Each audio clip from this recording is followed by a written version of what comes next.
Death 2 തരത്തിലാണ്. ഒന്ന് ടെസ്റ്റേറ്റ് death. ടെസ്റ്റേറ്റ് death എന്ന് പറഞ്ഞു കഴിഞ്ഞാൽ ഒരാൾ വില്ല് എഴുതി മരിക്കുന്നതിനാണ് ടെസ്റ്റേറ്റ് ഡെത്ത് എന്ന് പറയുന്നത്. ഡെത്ത് 2 രീതിയിലല്ലേ? ഒരാൾ മരിക്കുന്നു, അയാൾ വില്ല് എഴുതി മരിച്ചു കഴിഞ്ഞാൽ അയാളുടെ ടെസ്റ്റേറ്റ് ഡെത്ത് ആയിട്ടാണ്. ഇൻറ്റെസ്റ്റേറ്റ് ഡെത്ത് എന്ന് പറയുന്ന ആൾ വില്ല് എഴുതാതെ മരിക്കുന്ന ആളാണ് intestate death. So all the succession law will comes only when a person die by intestate death. Will എഴുതാതെ മരിക്കുമ്പോഴാണ് ഇത് വരുന്നത്. വൺ തിങ് ഈസ് വന്നിട്ട് ഇങ്ങനെയാണ് സംഭവിക്കുന്നത് എന്നുള്ള അവയർനെസ് ഇല്ല. അതാണ് മെയിൻ കാരണം. അത് ഞാൻ എഗ്രി ചെയ്യുന്നു.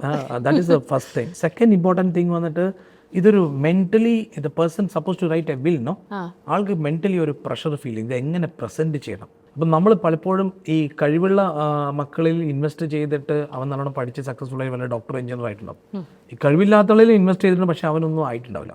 പിന്നെ ഒന്ന് നോർമലി എപ്പോഴും എന്ന് പറഞ്ഞാൽ സെൻറ്റിമെൻറ്റ് വർക്ക് ചെയ്യുന്ന എപ്പോഴാണെന്ന് പറഞ്ഞാൽ ഈ കഴിവില്ലാത്ത മക്കൾക്ക് കൂടുതൽ കൊടുക്കാനാണ് നമുക്ക് സെൻറ്റിമെൻറ്റ് വർക്ക് ചെയ്യുക. അവരെ സേഫ് ആക്കണമല്ലോ, ഇവർ ഓൾറെഡി സേഫ് ആയല്ലോ.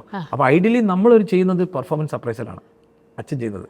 ആ പെർഫോമൻസ് അപ്രൈസിൽ കഴിവുള്ള ആൾക്കാർക്ക് കുറച്ചും കഴിവില്ലാത്ത ആൾക്ക് കൂടുതൽ കിട്ടും.